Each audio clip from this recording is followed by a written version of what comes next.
السلام علیکم، welcome to my channel time to time. حلال چیزوں میں سب سے ناپسندیدہ اللہ کے ہاں طلاق ہے۔ کسی کی شادی یا طلاق کا معاملہ انتہائی ذاتی نوعیت کا معاملہ ہوا کرتا ہے، مگر جس طرح اداکار، کرکٹر وغیرہ پبلک پرسن بن جاتے ہیں، اسی طرح سیاست دانوں کی زندگی بھی عوام کے لیے بہت زیادہ دلچسپی کا باعث بن جاتی ہے۔ یہی وجہ ہے کہ ان لوگوں کی شادیاں، بچوں کی پیدائش سے لے کر طلاق تک کچھ بھی عوام کی نظر اور تجسس کی زد میں آنے سے نہیں رہتا، اور جب بھی کوئی ایسی خبر عام ہوتی ہے تو جنگل میں لگی آگ کی طرح پھیل جاتی ہے۔ اسی طرح 2 سال پہلے نہایت مہنگی اور شان و شوکت سے ہونے والی جنید صفدر کی شادی بھی عوام کی توجہ کا مرکز بنی رہی اور ہفتوں میڈیا پر اس کے چرچے ہوتے رہے۔ مریم نواز کے بیٹے جنید صفدر اور ان کی اہلیہ عائشہ سیف میں طلاق کی جنید صفدر نے تصدیق کر دی ہے، تو یہ خبر بھی بہت سے سوال چھوڑ گئی ہے جس پر بات ہوتی ہی رہے گی۔ ہمارے ہاں ویسے تو طلاق کی وجوہات میں سسرال کا بھی بڑا رول ہوتا ہے اور اکثر شادیاں ساس نندوں کی بیجا مداخلت کی وجہ سے بھی ٹوٹ جاتی ہیں۔ ویسے تو طلاقوں پر خوش ہونا اچھی بات نہیں، دوسروں کے پرسنل معاملات کو کسی کو بھی نہیں اچھالنا چاہیے، یہ ایسی چیز ہے جسے کوئی اچھا نہیں سمجھتا، مگر ایک چیز ہمارے معاشرے میں بہت بری ہے کہ ایک فریق کسی دوسرے فریق کی ذاتی نوعیت کے معاملات، ان کے کاموں، ان کی باتوں کو سوشل میڈیا پر اچھالتا ہے تو اس کے ری ایکشن میں دوسرا فریق بھی بالکل ایسا ہی کرتا ہے۔ جنید صفدر نے انسٹاگرام اسٹوری میں طلاق کی خبر کی تصدیق کرتے ہوئے اسے ایک نہایت نجی معاملہ قرار دیا ہے۔ انہوں نے میڈیا اور اداروں سے درخواست کی ہے کہ وہ اس انتہائی نجی معاملے پر ان کی پرائیویسی کا احترام کریں۔ جنید صفدر نے مزید لکھا ہے کہ اس فیصلے سے ان دونوں کو سکون ملے گا اور وہ اس معاملے پر مزید بات نہیں کریں گے۔ انہوں نے عائشہ کے لیے نیک تمناؤں کا بھی اظہار کیا ہے۔ عائشہ سیف اور جنید صفدر 2021 میں شادی کے بندھن میں منسلک ہوئے تھے،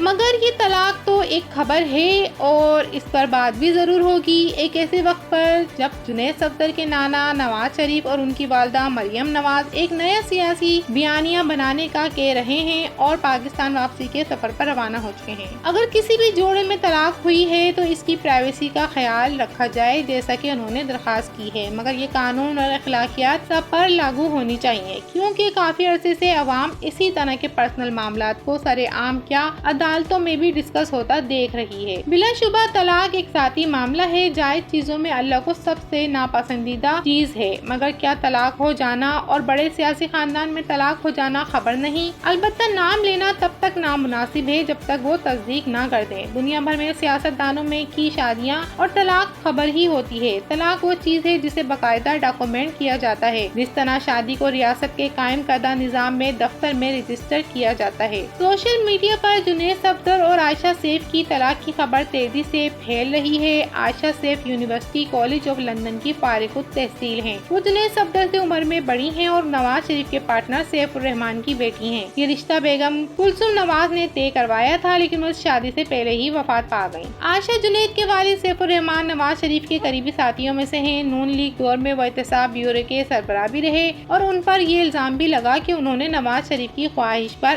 آصف علی زرداری کو فکس کیا تھا۔ سیف الرحمان مشرف کے معاشرہ کے بعد قطر چلے گئے تھے، جہاں انہوں نے پیٹرولیم کا بزنس کیا۔ بتایا جاتا ہے کہ اس بزنس میں نواز شریف نے بھی انویسٹمنٹ کی تھی۔ جنید صفدر اور عائشہ جنید کی شادی اگست 2021 میں ہوئی، جو کہ اکتوبر 2023 کو اپنے اختتام کو پہنچی۔ اس طلاق کی خبر جنید صفدر کی سوشل میڈیا پوسٹ کے نتیجے میں آج تیزی سے پھیلی، البتہ 2 دن قبل نواز شریف کی جانب سے اچانک ان کی لاہور آمد کے حوالے سے شروع کیے گئے جلسوں کے شیڈول کو منسوخ کر دیا گیا تھا اور مسلم لیگ نون کو مزید جلسوں سے روک دیا گیا تھا۔ ضروری نہیں کہ ہر شادی کا انجام طلاق ہی ہو، مگر پھر بھی یہ سوال تو اٹھتا ہے کہ سیاست دان تو عوام کے لیے رول ماڈل ہوتے ہیں، تو پھر یہ شادیاں سادگی سے کیوں نہیں ہو سکتی؟ اس شادی پر اس قدر خرچہ کیا گیا، روپیہ پانی کی طرح بہایا گیا۔ پاکستان میں اتنا خرچہ آج تک کسی کی شادی پر نہ ہوا۔ یہ وہ شادی تھی جس پر اربوں روپے خرچ ہوئے تھے۔ واضح رہے کہ جنید صفدر کے نکاح کی تقریب اگست 2021 میں لندن کے لینسبرا ہوٹل میں ہوئی تھی، جبکہ شادی کی تقریبات دسمبر میں پاکستان میں ہوئی تھیں۔